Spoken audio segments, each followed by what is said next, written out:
Hi my creative friends and welcome to the Flower Reel. My name is Don Chestnut with the Atlanta School of Floral Design. In today's episode, we will explore making a dried flower arrangement foamless. Something I found really cool, and it's using a new product in the industry. I'll talk about how to choose flowers to dry, how to make the color last longer, and all sorts of other tips. You can find that segment in its entirety on this same channel under the playlist, Let's Make Something Beautiful. In the second part of this episode, we will delve into a dangerously death-defying DIY, which I think you'll really enjoy. It's something that I can pretty much guarantee you haven't seen, and it really will push creative limits. So I hope you enjoy all of this and more in this episode of The Flower Reel.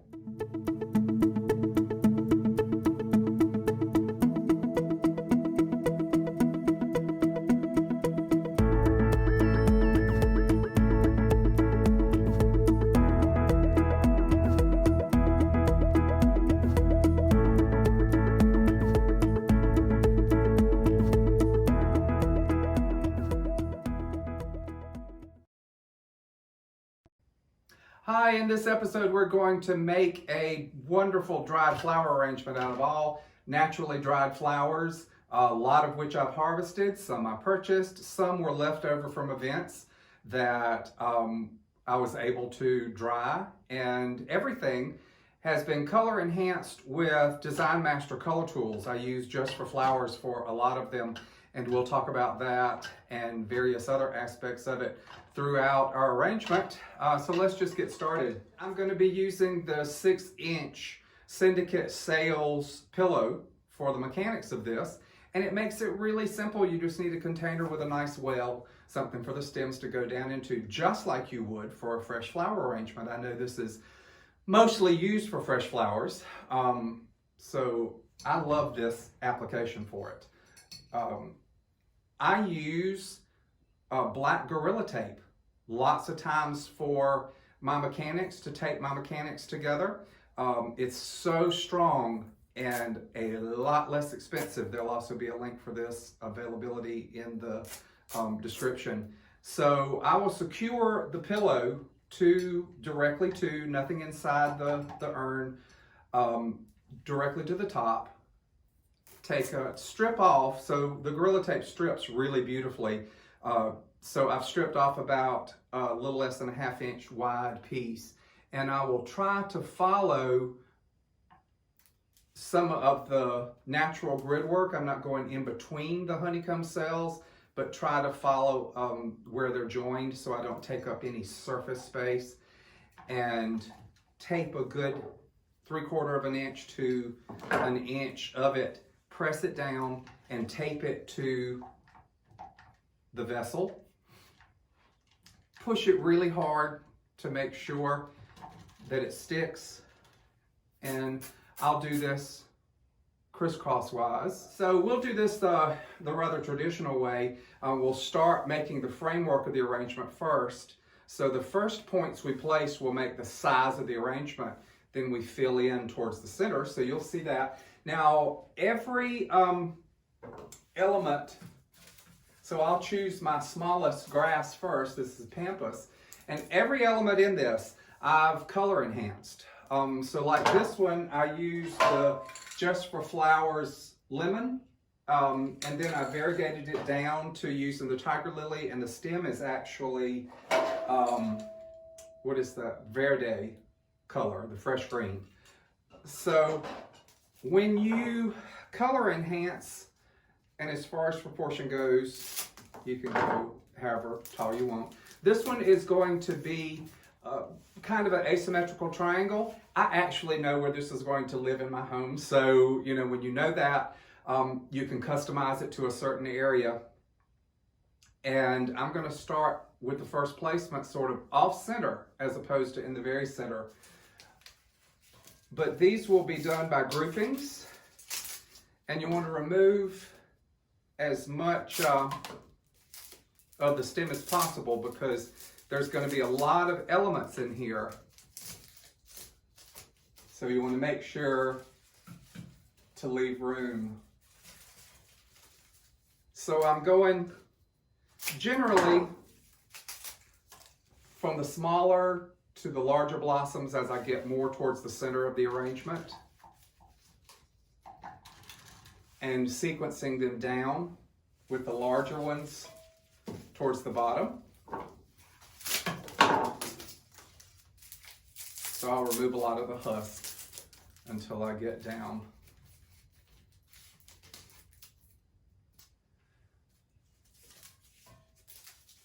And draw them down into the very center. I love all of these little curls. I'll probably add some of those at the very end. So you see that makes a grouping. I know this is going to be the front of the arrangement, even though I'm going to finish off the back a little bit in case it ever shows up in a mirror. But this will be mostly a one-sided arrangement. So we've already established our height. And then next, let's establish to the left.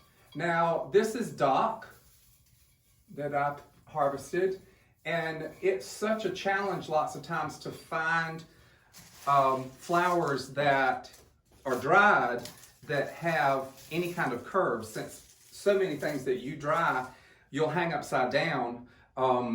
But I actually, and I'll show an image of this at some corner of the video, I actually press this up against elements that would cause it to curve as it dried. So that really helps. Whereas, like I said, so many drieds, you don't have any kind of curve to it, but you can force it to. So when you choose flowers to dry,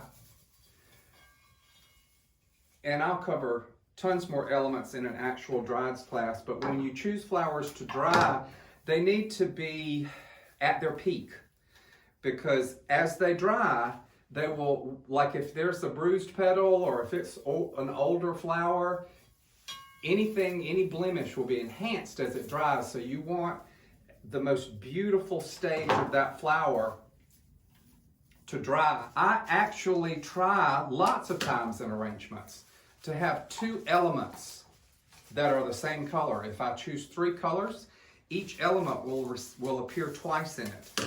Like I have the burgundy mixed eucalyptus, I have a burgundy grass, I have the golden and yellow pampas, and then I have a golden yellow yarrow, the kind of coral protea, and some kind of coral roses. So each element kind of unifies by repeating it in some way in the in the arrangement.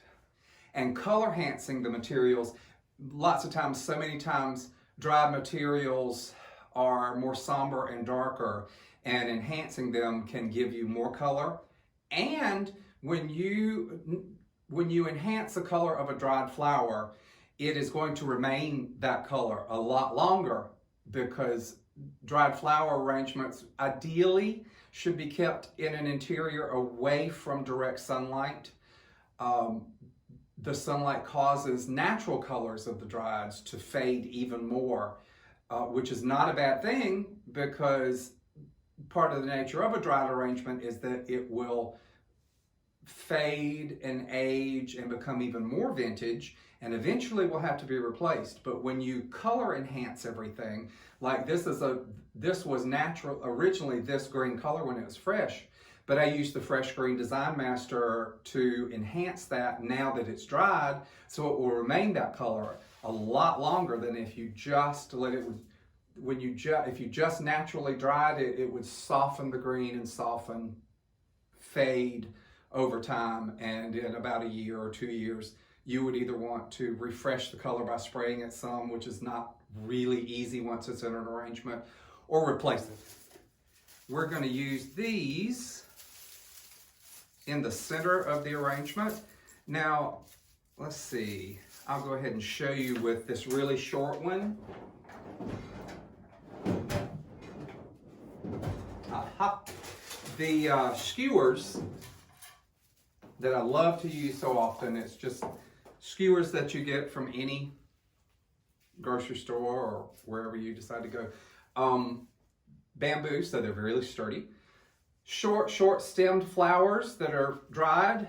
You can use stem wrap that is a waxed tape. You pull it a little bit and it does not stick, but it melts and sticks to itself. The heat of your finger as you spiral it and press it and stretch it at the same time, you'll get it with practice, makes it stick to itself, and you can extend the stem length of any dried flower in that way.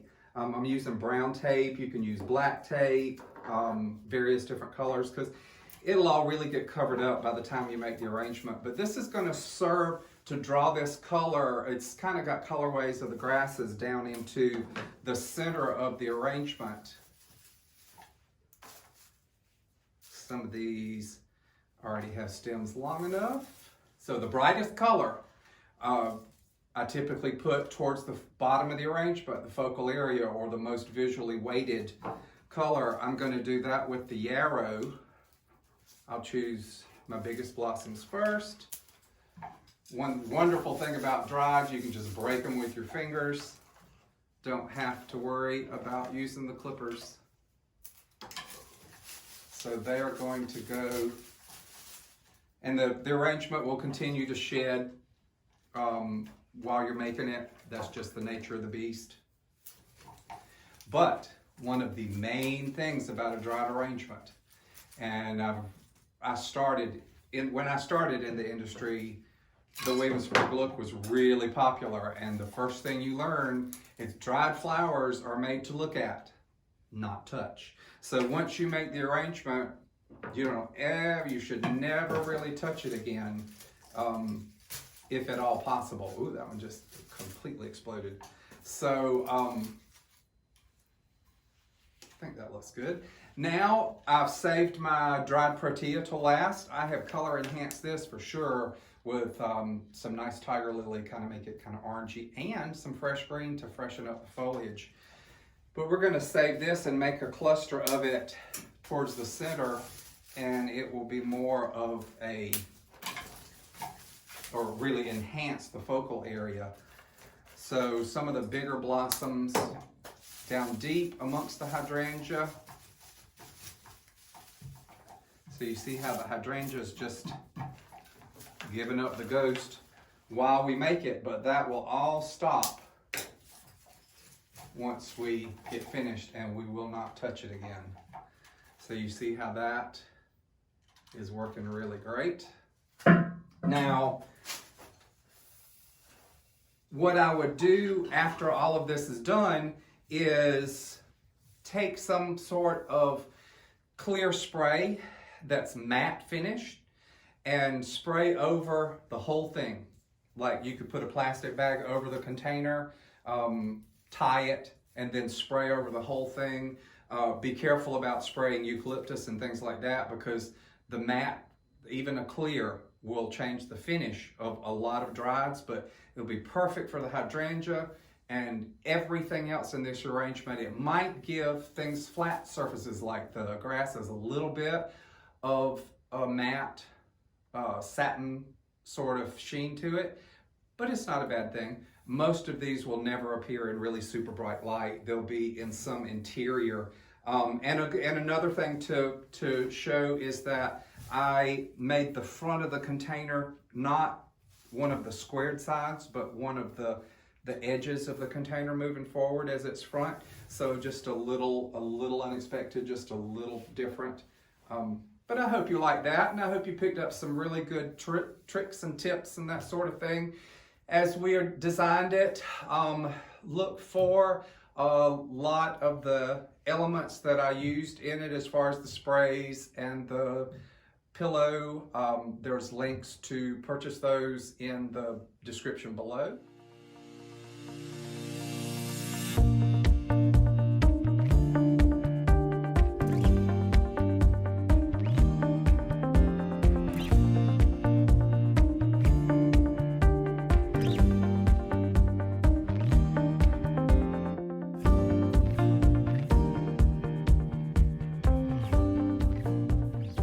DIY project really is a fun thing, And albeit a little bit dangerous, I enjoy working with faux flowers, and I always have. You can manipulate them, do some really cool things with them. They come in colors that you don't see a whole lot or never see in fresh flowers.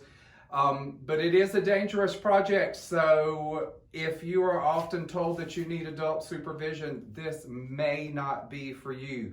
So, but seriously, it does help to have somebody with you. I usually do this outside, and because if the flowers catch on fire, it's good to have another pair of eyes, because outside sometimes it's too bright to see immediately. Plus, I really suggest that you wear some sort of mask, because the fumes are totally not good for you. They really wreck my sinuses.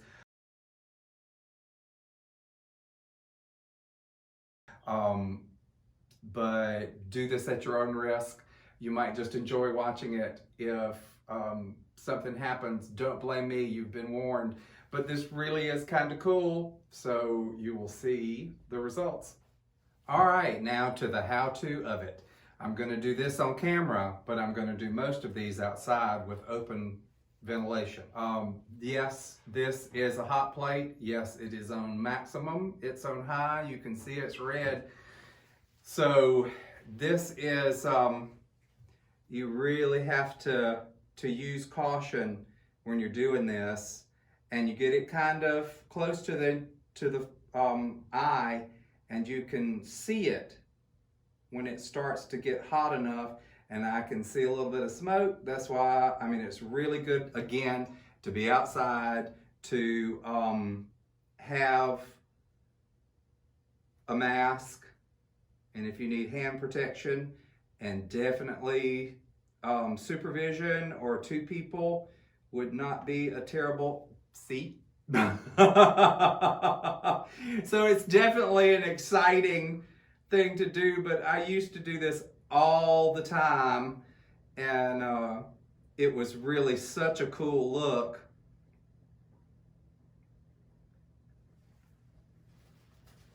And you'll turn the flower as it happens. It will really start to see the heat is getting to it, and it's beginning to really melt, because most of these flowers are a synthetic type material. And you can take it once it's melted and maybe use a tile or something like that and press it. You want to certainly do a non-stick surface, but that helps it give that vintagey look, and that's why I call this vintaging.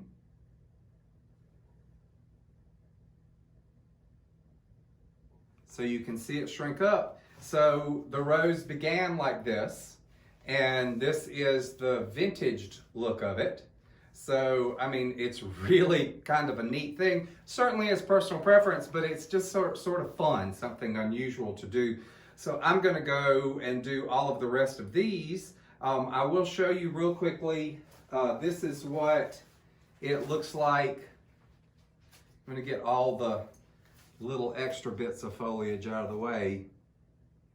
It becomes much more apparent on, oh, there it goes already. The eye must be really super. So this is a pretty fresh looking peony.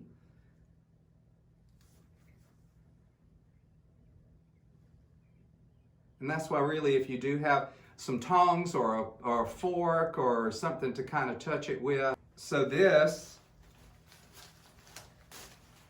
was what the flower looked like originally, and this is the vintaged version of it. You can even go into, and again, seriously, do this outside because of the fumes and the fire hazard. But you can do this until it really blackens.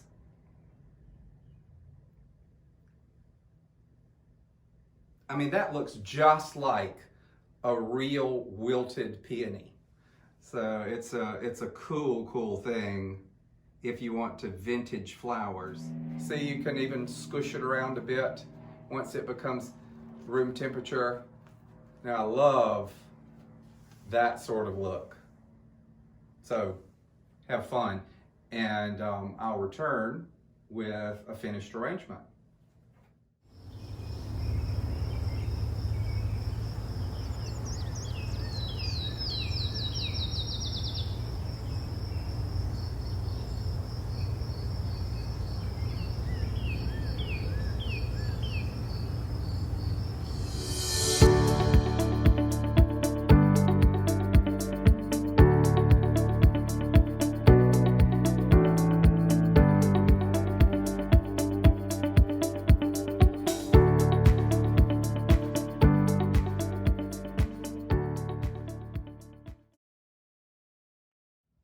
Well, here you go. What do you think? It's certainly not a design for everyone, but you never know when something like this would come in handy. If you're doing flowers for a movie set and you need it to look kind of vintaged or a goth wedding, or who knows, all sorts of stuff. But it's certainly an unusual application for faux flowers.